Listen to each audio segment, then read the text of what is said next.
My dish today is Ceylon steak with green putupap served with mustard and mushroom sauce. You need a pot of boiling water and then you add your seasoning.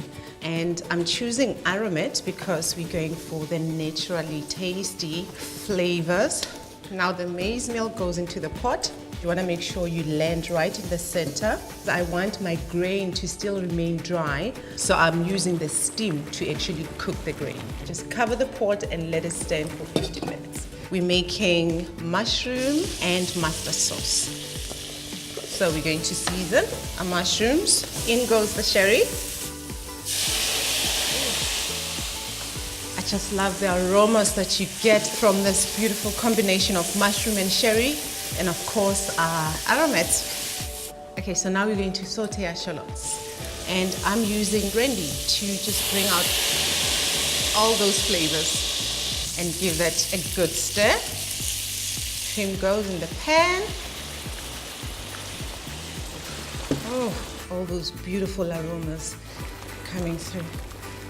Now it's time to add our mustard. So now our sauce is done. We're going to finish off with our green putupap. I have spring onion, celery, peas, and now I'm going to add my putupap. So I just want it to be slightly toasted. Give it a good stir.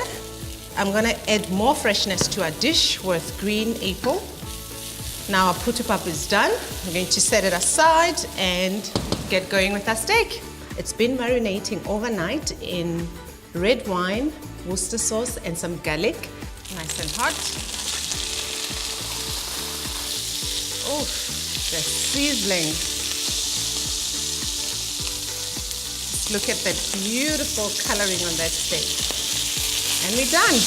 Ladies and gentlemen, now I give you my take on pap and vleis, South Africa's culinary heritage. There you have it, my Ceylon steak served with putupap and mustard and mushroom sauce.